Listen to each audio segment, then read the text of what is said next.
I've worked the graveyard shift at a small gas station for a few years now. It's a quiet job, especially after midnight. Most nights I only get the occasional trucker or someone passing through on a long drive. But one night, I had an encounter that still keeps me up. It was around 2 a.m., and the place was dead silent, except for the hum of the fluorescent lights. I was behind the counter, scrolling through my phone to pass the time, when I heard the door chime. I looked up, expecting a customer, but no one was there.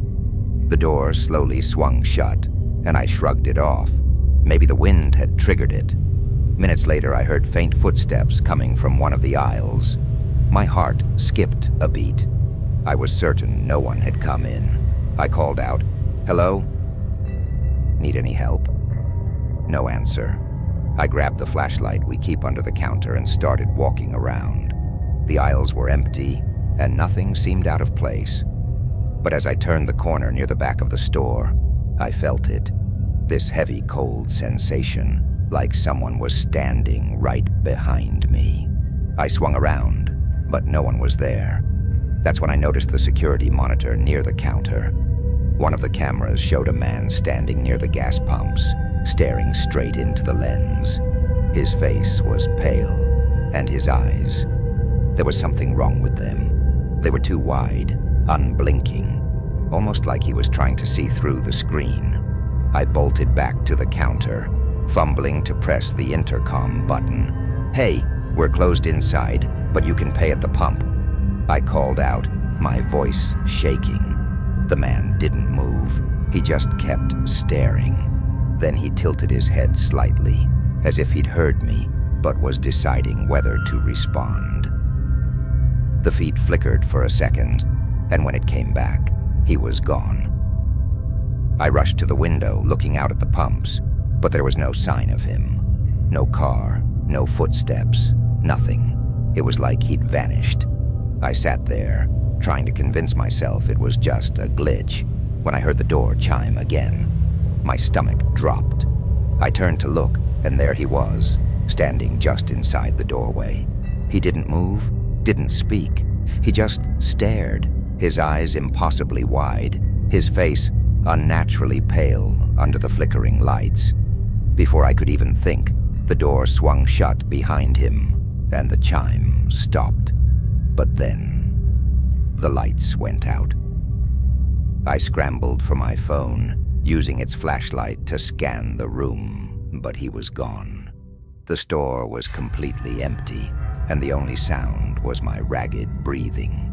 The power came back on a few seconds later, and everything looked normal, but I couldn't shake the feeling that he was still there, somewhere in the shadows. When my shift ended, I checked the security footage, hoping to make sense of it. But the footage from that night was completely corrupted, except for one frame. It showed me, standing behind the counter, staring directly into the camera.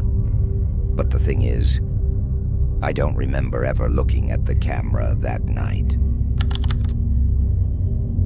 I used to work at a 24-hour gas station just off a desolate highway. It wasn't much, just a small convenience store attached to a few pumps, but it paid the bills. The graveyard shift was usually quiet, mostly truckers stopping for coffee, or the rare late-night traveler filling up. But one night, I had an encounter I'll never forget. It was around 3 a.m., and I was restocking shelves to pass the time. Outside, the gas station was bathed in the eerie glow of the overhead lights, their faint hum the only sound in the stillness. I was halfway through stacking bags of chips when I heard a car pull up. The low rumble of the engine broke the silence, and I glanced out the window. It was an old sedan, faded paint and a dented bumper, the kind of car that looks like it's been through years of wear and tear. The headlights stayed on, glaring into the station, but no one got out. I waited a minute, expecting the driver to step out, or at least start pumping gas. But the car just sat there, idling. Feeling uneasy, I walked to the counter, keeping an eye on the car. The driver's side window was tinted, and with the glare from the lights, I couldn't see inside. I cleared my throat and hit the intercom. "Need any help out there?" My voice echoed slightly, breaking the quiet. The car's engine cut off. The headlights flickered, then died. For a moment, everything was still. Then the driver's door creaked open. A man stepped out, tall and thin, wearing a baseball cap pulled low over his face. He moved slowly, deliberately, like he was in no rush. Something about him felt off. He didn't go to the pump. Instead, he walked toward the store, his footsteps heavy on the asphalt. As he approached, I noticed his clothes were rumpled, his jacket too big for his frame, and his hands were stuffed deep in his pockets. He pushed the door open, and the chime echoed through the empty store.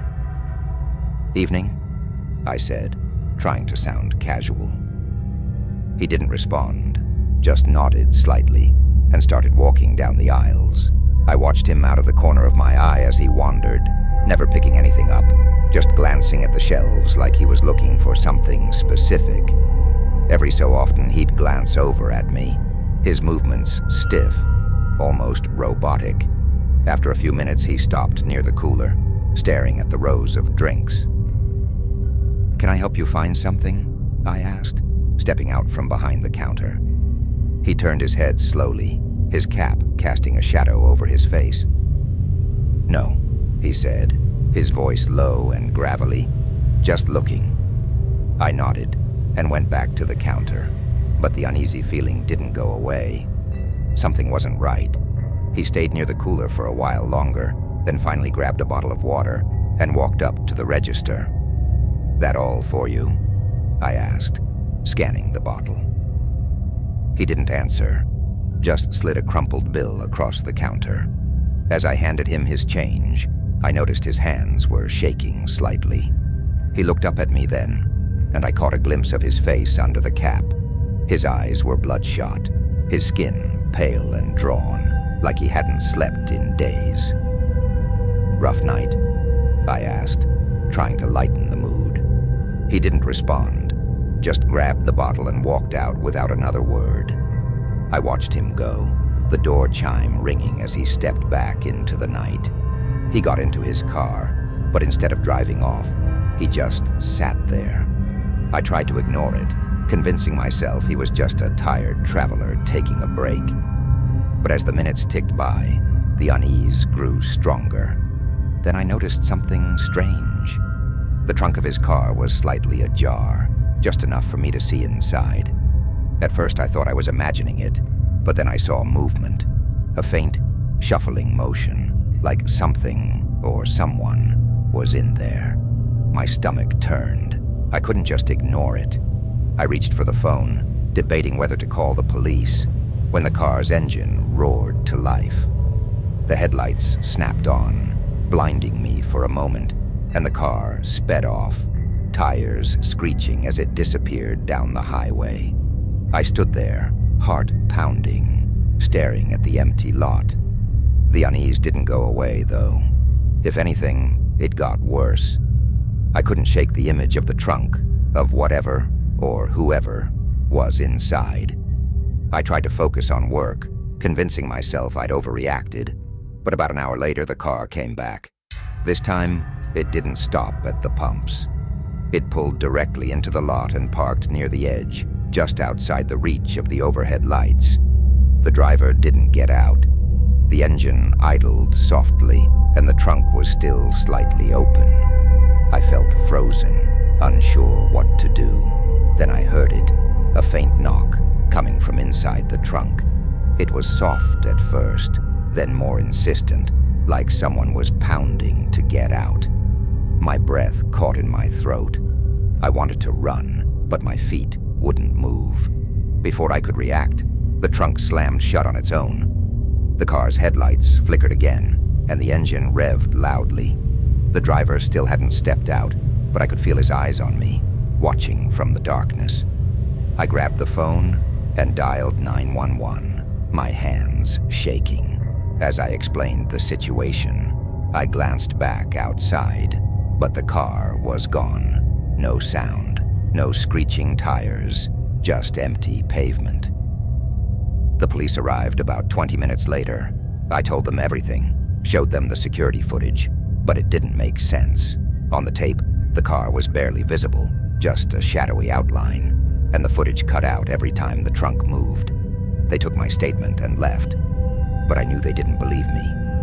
And honestly, I don't blame them. If I hadn't seen it myself, I wouldn't believe it either.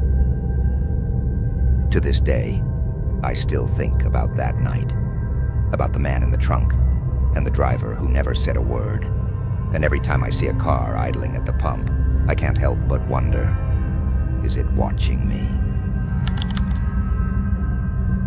This happened to me during my first month working the night shift at a gas station on the edge of a small, quiet town. It wasn't the busiest place, especially after 11 p.m. Most nights, I'd get maybe 3 or 4 customers, which gave me plenty of time to clean up, stock shelves, and try not to fall asleep. But one night, something happened that I still can't explain. It was just past midnight when I noticed it. A white van pulling into the lot. It was old and beat up, the kind you'd expect a contractor to drive. But there were no logos, no windows in the back. It rolled to a stop near pump number 3, but no one got out. I waited a few minutes watching through the window, but the engine stayed on, its low rumble breaking the otherwise silent night. I thought maybe the driver was gathering their things or waiting for someone, so I didn't pay it much attention at first. But after 10 minutes, it was still there.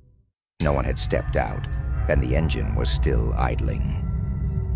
Feeling a little uneasy, I stepped outside, the cold night air biting at my skin. I approached the van slowly, keeping my distance. The windows were tinted, and I couldn't see inside. I waved toward the driver's side. "Hey, need any help?" I called out. No response. The engine cut off abruptly, leaving an eerie silence. I froze for a moment, my breath visible in the chilly air.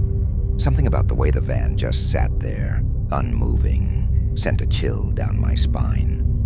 I stepped closer, tapping lightly on the window. "Hello? Everything okay?" Still nothing. I leaned in, trying to peer through the glass, but it was too dark. That's when I noticed something strange. A faint handprint on the inside of the window. It was small, like a child's, and smudged, as if someone had pressed it there recently. Uneasy, I backed away and headed back inside the store, locking the door behind me. I figured whoever was in the van would either come in or leave eventually. But as the minutes ticked by, the van stayed put, completely still. The unease grew, gnawing at me, but I forced myself to focus on my work. Then around 12:30, I glanced at the security monitors. My stomach dropped. The van's driver's side door was open. I hadn't heard it, hadn't seen anyone get out, but the door was hanging wide open, and no one was in sight. My heart started racing as I scanned the lot, trying to spot the driver. The pumps were empty, the sidewalks clear. It was like they'd vanished. I stared at the screen, hoping they'd show up, but the lot remained empty. That's when I heard it. A soft knock, coming from the glass door at the front of the store. My head whipped around, but no one was there. I grabbed the flashlight we kept under the counter and cautiously approached the door. I shined the light outside, but all I could see was the empty lot and the van, still sitting there with its door open. Another knock, louder this time, but it wasn't coming from the door. It was coming from the back of the store. I turned, the flashlight beam shaking in my hand. "Hello?" My voice cracked, echoing in the empty store. I walked slowly toward the storage room, where the sound had come from. The door was ajar, and I could see the faint glow of the emergency exit sign beyond it. As I stepped closer, I noticed something on the floor, a trail of muddy footprints leading from the back door toward the shelves. The footprints were small, like a child's, and wet, leaving smudges on the tile. My heart pounded in my chest as I followed the trail, shining the flashlight between the aisles. "If someone's here, you need to leave," I said, trying to keep my voice steady. The store was deathly silent, except for the faint hum of the refrigerators. Then I heard it, a faint giggle, high-pitched and childlike, coming from the far aisle. I froze, the flashlight beam fixed on the shelves ahead. The giggle came again, but this time, it was closer.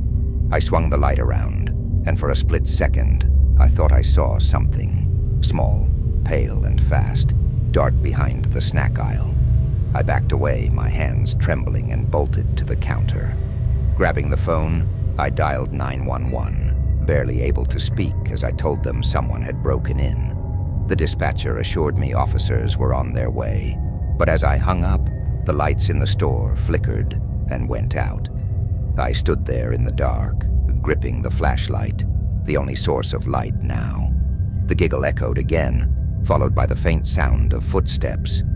They weren't hurried, just slow and deliberate, like whoever or whatever it was wanted me to hear them coming. I aimed the flashlight at the aisle, but it was empty. Then the knock came again, this time from the front door. I turned the light toward the glass and nearly dropped it. The van's driver was standing there, staring at me through the door. His face was pale, his eyes wide, and his expression completely blank. Behind him, the back door of the van was open, and inside, I saw something that will haunt me forever. A small, pale figure, crouched in the shadows, its face obscured, but its eyes gleaming in the dark. The man didn't move, didn't blink, just stood there as the figure inside the van tilted its head, staring directly at me. The sound of sirens in the distance snapped me out of my trance, and as I turned to look, the lights flickered back on. When I turned back to the door, the man and the van were gone. The lot was empty, and the only sign they'd ever been there was the faint trail of muddy footprints leading into the night. The police arrived minutes later, but there was nothing to find. No van, no driver, no child. Just me, shaking behind the counter, trying to make sense of what I'd seen. To this day, I don't work night shifts anymore, and every time I see a white van, I feel that same chill, wondering if it's the same one. Still out there, waiting for its next stop.